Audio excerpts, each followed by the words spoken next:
If you've ever participated in the Summer Davos in China, you can hardly miss the effort put into making such a high-level convention green. From the racing car made of all electronic waste to the adoption of mobile applications to reduce paper use, the dedication to sustainability is evident. I'm here at the Summer Davos, the World Economic Forum, and I've been blown away. This is C.D. Glin, the global head of social impact at the world-renowned food and beverage company, PepsiCo.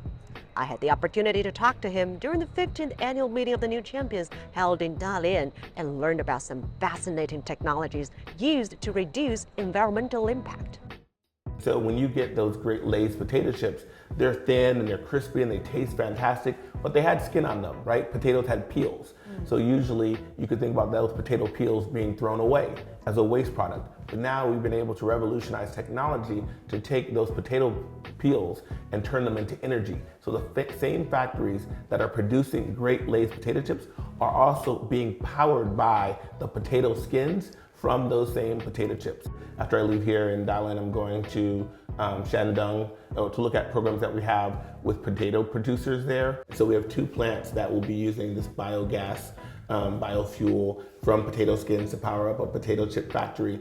And we see this innovation being scalable, but we also think it's a real demonstration in terms of the circularity and the circular economy that we're trying to drive forward as well. So super excited about the circularity and the sustainability of these efforts that are innovated here in China, but also scaling to the world. So are there any challenges you've perceived when introducing such, sustainable technologies, new technologies, to an area that perhaps have not been exposed to such technologies? And how are you addressing them? In terms of the challenges, when we think about technological adoption or utilization, one thing I would say is that as a global company, there's almost a unique competitive advantage that we have to some extent because we do have some global best practices. We do have lessons learned from other markets, but also as a big company, we sort of embrace complexity.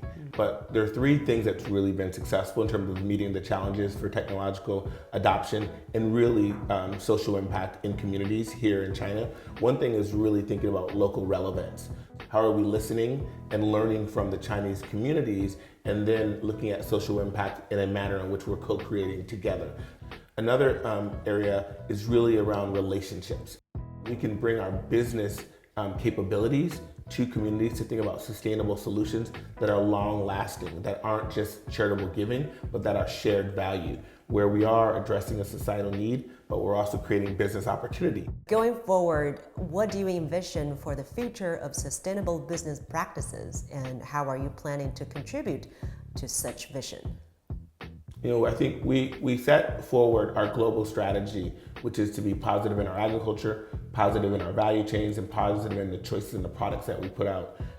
And so this framework is a roadmap for us. It's our ambition to be PepsiCo positive. And so that gets implemented in China in very specific ways, and it gets implemented in different countries around the world. But ultimately, we're one partner and player in a broader ecosystem of actors. And so the one thing I would say is that we think that scale and transformation is going to come through collaboration.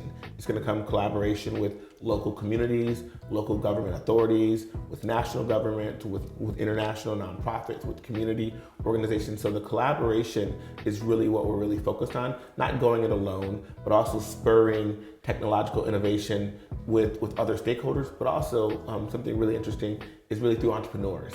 And how has that program been implemented here in China? We've been able to, again, support some entrepreneurs here, but I couldn't be more excited about some of the technological innovations that's going to help us drive sustainable development, circularity, really looking at decarbonization in a place like China and being part of the solution for this green growth economy, but also then bringing it to the rural areas too. And so that's critically important that we leave no one behind. So it's definitely going to be a collective effort and a comprehensive move towards a sustainable future. Thank you so much for joining us, and thank you so much for your insight.